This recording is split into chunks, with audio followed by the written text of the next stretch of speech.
Hello नमस्कार सर्वांना, श्री स्वामी समर्थ.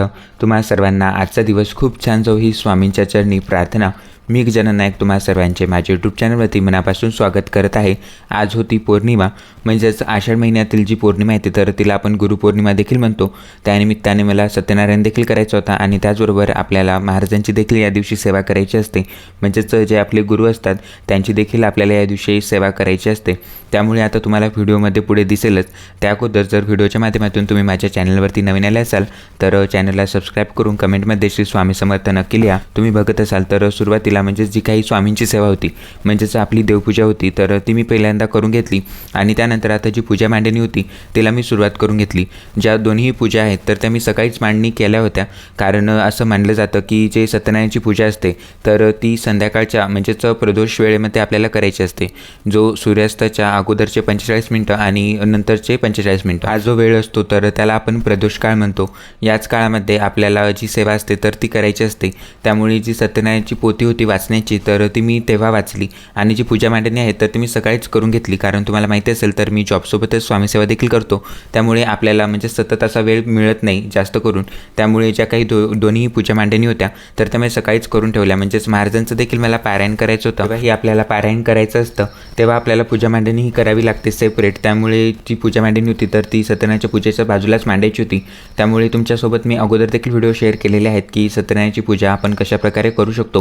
म्हणजेच घरच्या घरी तुम्ही दर पौर्णिमेला सत्यनारायण आवर्जून करा, कारण सत्यनारायण ही पूजा खूप शुभ मानली जाते आणि एकदम कमी साहित्यामध्ये ही पूजा जी आहे तर ती होऊन जाते. पौर्णिमेच्या दिवशी आपल्याकडून जितकी सेवा झाली तर तितकी आपल्याला करायची असते. त्यामुळे महाराजांचं या दिवशी पारायण तुम्ही आवर्जून करा.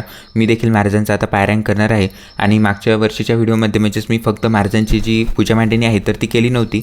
फक्त महाराजांच्या मूर्तीवरती अभिषेक मी केला होता. सेपरेट अशी पूजा मांडणी मी केली नव्हती. तुम्ही जर मागच्या वर्षीचा व्हिडिओ बघितला असेल तर तुम्हाला दिसेलच, कारण गुरुपौर्णिमेसाठीच खास करून मी महाराजांची जी मूर्ती होती ती ऑनलाईन खरेदी केली होती आणि त्या मूर्तीबाबत देखील मला खूप सारे प्रश्न आले होते. त्यामुळे त्याच्यावरती देखील मी ऑलरेडी एक व्हिडिओ बनवलेला आहे. म्हणजेच तुम्हाला त्यांचा कॉन्टॅक्ट नंबर मी तिथे दिलेला आहे. तुम्ही त्यांच्याशी कॉन्टॅक्ट करून तुम्ही मूर्ती ऑनलाईन देखील खरेदी करू शकता. कारण तुम्हाला माहिती असेल तर मी म्हणजे ज्या काही पूजेच्या वस्तू असतात तर त्या जास्त करून ऑनलाईनच खरेदी करतो. कारण जिथे मी राहतो तर तिथे आपल्या इकडच्या देवांच्या वस्तू इकडे मिळत नाहीत. त्यामुळे बऱ्याचशा पूजेच्या ज्या वस्तू आहेत तर त्या मी ऑनलाईनच खरेदी केलेल्या आहेत आणि तुमच्यासोबत देखील शेअर करत असतो, जेणेकरून तुम्ही देखील त्या ऑनलाईन खरेदी करू शकता. म्हणजेच तुम्हाला बाहेर कुठेही जायचं गरज भासत नाही. तुम्हाला घरपोच ते सेवा ज्या आहेत म्हणजेच त्या वस्तू ज्या आहेत तर त्या मिळून जातात. गुरुपौर्णिमेच्या दिवशी आपल्याला सकाळी लवकर उठायचं असतं, त्याचबरोबर आपल्या गुरुचं ध्यान देखील करायचं असतं.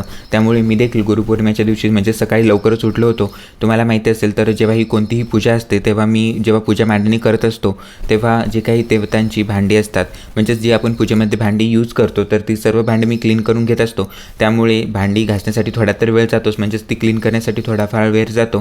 त्यामुळे मी या दिवशी लवकर सुटलो होतो, जेणेकरून ज्या काही सेवेला मला टाईम देता येईल तर तो आपल्याला जास्त देता येतो. कारण तुम्हाला माहिती असेल जेव्हा आपण भांडी स्वच्छ क्लीन करतो तेव्हा ते आपल्याला स्वच्छ कपड्याने पुसून देखील ठेवायचे असतात, नाहीतर त्याच्यावरती जे पाण्याचे डाग असतात तर ते उमटतात. त्यामुळे मी तरी म्हणजेच लगेचच भांडी धुवून घेतल्यानंतर लगेचच ती पुसून घेतो, जेणेकरून ती भांडी तशीच म्हणजे चकचकीत दिसतात आणि आपली पूजा देखील दिसायला खरंच खूप छान दिसते. तुम्ही देखील जेव्हाही तुम्हाला पूजा करायची असेल तेव्हा तुम्ही देखील अशा प्रकारे म्हणजे जी पूजेची भांडी असतात तर ती सर्व क्लीन करून घ्या. सुरुवातीला जी देवपूजा होती तर ती मी करून घेतली आणि त्यानंतर जी सत्यनारायणची पूजा होती तर तिला मी मांडण्यासाठी सुरुवात केली. सत्यनारायणच्या पूजेची मांडणी देखील एकदम साधी आणि सोपी आहे. तुमच्यासोबत मी ऑलरेडी पहिल्या देखील व्हिडिओमध्ये शेअर केलेली आहे. कारण जेव्हाही मी सत्यनारायणची पूजा करतो तर तेव्हा त्याच्या मांडणीचा सविस्तर व्हिडिओ मी तुमच्यासोबत शेअर करत असतो. यानंतर जे काही डेकोरेशन बघत आहात तर हे डेकोरेशन मी अगोदरच म्हणजेच रात्रीच करून ठेवलं होतं, कारण एकाच दिवशी आपल्याला एवढं सर्व म्हणजेच मॅनेज होत नाही. कारण मला ऑफिसला देखील जायचं होतं, त्यामुळे जे काही ऑलरेडी म्हणजेच प्लॅनिंग असते तर पूजेची ती मी अगोदरच करून घेतो आणि त्यानंतरची फक्त जी पूजा मांडणी आहे तर ती मी दुसऱ्या दिवशी करत असतो. जेव्हा मार्गशीर्ष गुरुवार देखील असतात तेव्हा देखील मी तशाच प्रकारे करत असतो. म्हणजेच डेकोरेशनला आपल्याला थोडासा वेळ जातो, कारण आपल्याला म्हणजेच तुम्ही बघत असाल तर मी फुलांच्या माळा, लाईटिंग अशा प्रकारे इथे यूज करत असतो, जेणेकरून आपली पूजा अजून दिसायला थोडीशी खूप छान दिसते. त्यामुळे त्याच्यामध्ये थोडासा वेळ जातोच, कारण आपल्याला ते म्हणजेच मॅनेज करायला थोडा वेळ लागतो.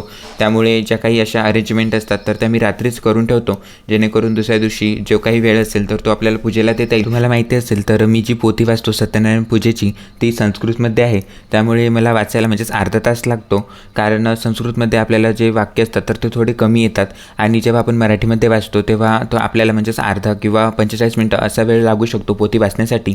यानंतर सत्यनारायणाची पूजा मांडून झाल्यानंतर मी महाराजांची जी पारायण होतं तर त्याला देखील इथे मांडण्यासाठी मी सुरुवात केली। सुरुवातीला जो महाराजांचा फोटो होता तो मी इथे घेतला, त्यानंतर महाराजांचा जो फोटो होता तर तो देखील मी स्वच्छ पाण्याने पुसून घेतला, त्यांना मी वस्त्र अर्पण केले, त्याचबरोबर फूल अर्पण केलं, यानंतर अष्टगंध देखील लावून घेतलं। जी महाराजांची मूर्ती होती तर महाराजांच्या मूर्तीवरती आपल्याला या दिवशी अभिषेक करायचा असतो, त्यामुळे मी पंचामृत तयार करून घेतलं होतं आणि पंचामृतानेच मी महाराजांच्या मूर्तीवरती अभिषेक केला। त्याचबरोबर तुम्ही चंदनाच्या पाण्याने गुलाबजलाने देखील महाराजांचा अभिषेक करू शकता, त्यामुळे सुरुवातीला मी महाराजांचा पाण्याने अभिषेक करून घेतला, यानंतर महाराजांना पंचामृताने देखील अभिषेक करून घेतला, त्यानंतर पुन्हा मी पाण्याने अभिषेक करून घेतला।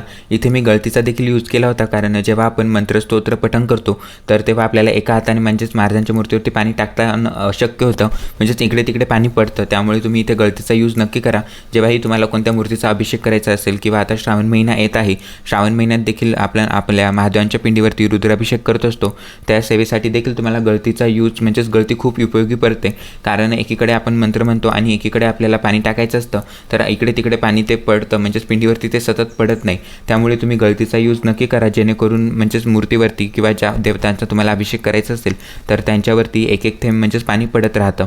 यानंतर महाराजांची मूर्ती मी स्वच्छ कापडाने पुसून घेतली, त्यानंतर महाराजांना देखील मी इथे छान प्रकारे आसनावरती त्यांना विराजमान केलं, खालती थोड्याशा अक्षता ठेवल्या, त्यावरती महाराजांची मूर्ती मी विराजमान केली। त्यानंतर महाराजांना हे जे वस्त्र तुम्ही बघत आहात हे तुम्ही जर माझा मागचा व्हिडिओ बघितला असेल, मागच्या वर्षीचा व्हिडिओ बघितला असेल गुरुपौर्णिमेचा, तेव्हा देखील महाराजांना मी हेच वस्त्र परिधान केले होते, कारण महाराजांना हे वस्त्र खरंच खूप छान दिसतं।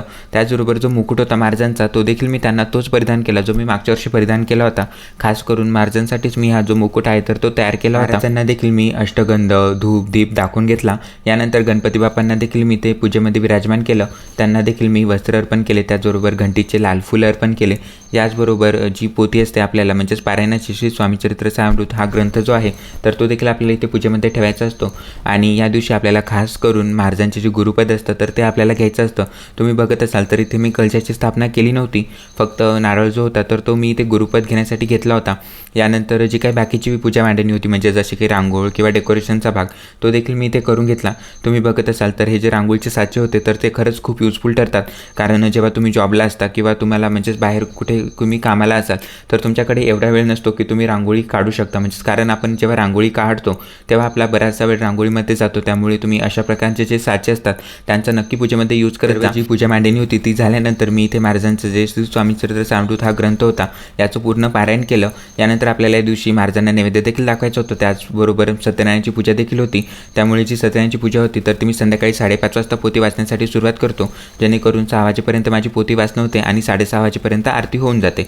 याचबरोबर या दिवशी आपल्याला नैवेद्य देखील दाखवायचा होता, त्यामुळे म्हणजे जेव्हाही मी पौर्णिमेला सत्यनारायण करतो तर तेव्हा मी पूर्णाचाच नैवेद्य करत असतो। स्वामी चरित्र सारामृत हा ग्रंथ पूर्ण वाचून झाल्यानंतर मी महाराजांची आरती देखील करून घेतली। दिवशी आपल्याला उपवास देखील धरायचा असतो आणि हा जो उपवास आहे तर तो आपल्याला संध्याकाळी सोडायचा असतो, म्हणजेच जेव्हाही आपण महाराजांचे पारायण करतो तेव्हा आपल्याला उपवास धरायचा असतो दिवसभर, आणि संध्याकाळी आपण महाराजांना नैवेद्य दाखवल्यानंतर आपला जो उपवास आहे तर तो सोडू शकतो।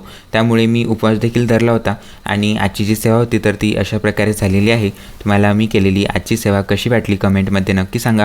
व्हिडिओ आवडला असेल तर लाईक शेअर आणि सबस्क्राईब करायला विसरू नका। भेटूया अशाच नवनवीन माहितीपूर्ण व्हिडिओंसोबत, तोपर्यंत सर्वांना पुन्हा एकदा श्री स्वामी समर्थ। आणि तुम्हाला कोणतेही जर प्रश्न असतील तर तुम्ही कमेंटमध्ये नक्की विचारा, मी तुम्हाला रिप्लाय देण्याचा नक्कीच प्रयत्न करेल।